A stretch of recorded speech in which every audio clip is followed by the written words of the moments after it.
Fuel അടിക്കുമ്പോൾ നിങ്ങൾക്ക് confusion വരാറുണ്ടോ? എന്നാൽ ഇനി വരില്ല. എന്താന്നല്ലേ കാണിച്ചു തരാം.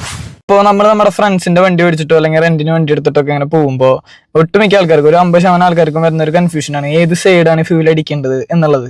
അപ്പൊ അതിന് നമ്മൾ വേറെ വണ്ടി പുറത്തിറങ്ങിയിട്ട് നോക്കേണ്ട കാര്യമൊന്നുമില്ല. സിമ്പിൾ ആയിട്ട് നമുക്ക് ക്ലസ്റ്ററിൽ തന്നെ കാണാൻ പറ്റും ഏത് സൈഡിലാണ് ഫ്യൂൽ അടിക്കേണ്ടത് എന്നുള്ളത്. ഞാൻ കാണിച്ചു തരാം. ഇത് കണ്ടില്ലേ, ഇവിടെ നമ്മുടെ ഫ്യൂൽ ടാങ്കിന്റെ ചിഹ്നം കണ്ടില്ലേ? അപ്പോൾ ഈ ടാങ്കിന്റെ ചിഹ്നത്തിന്റെ തൊട്ടപ്പുറത്തായിട്ട് ഏരോ മാർക്ക് കണ്ട, അത് ലെഫ്റ്റ് സൈഡിലേക്കാണ് ഏരോ മാർക്ക് ഇരിക്കുന്നത്. അപ്പൊ ലെഫ്റ്റ് സൈഡിലാണ് ടാങ്ക് വരുന്നത് എന്നാണ് അതിന്റെ അർത്ഥം.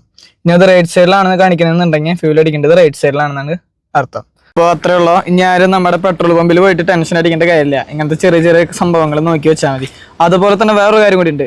ഡീസലാണോ പെട്രോൾ ആണോ വണ്ടി എന്നുള്ളത് നമുക്ക് ഒരു കൺഫ്യൂഷൻ വരാറുണ്ട്. അതുകൂടി പറഞ്ഞുതരാം.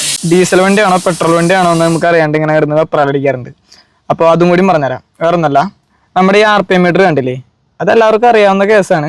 എന്നാലും ഞാൻ പറഞ്ഞുതരാം, അറിയാത്തവർ ചിലപ്പോൾ ഉണ്ടാവും. അപ്പോൾ നമ്മുടെ ഈ RPM മീറ്ററിൽ ഇത് 8 വരെ ഉള്ളത് പെട്രോൾ വണ്ടി ആയിരിക്കും. ഇനി ഇതിന്റെ സ്ഥാനത്ത് ഒരു 6 അല്ലെങ്കിൽ ഒരു 7 ആണ് കാണുന്നതെന്നുണ്ടെങ്കിൽ അത് ഡീസൽ വണ്ടി ആയിരിക്കും. 8 വരെ പോണത് പെട്രോൾ വണ്ടിയാണ്.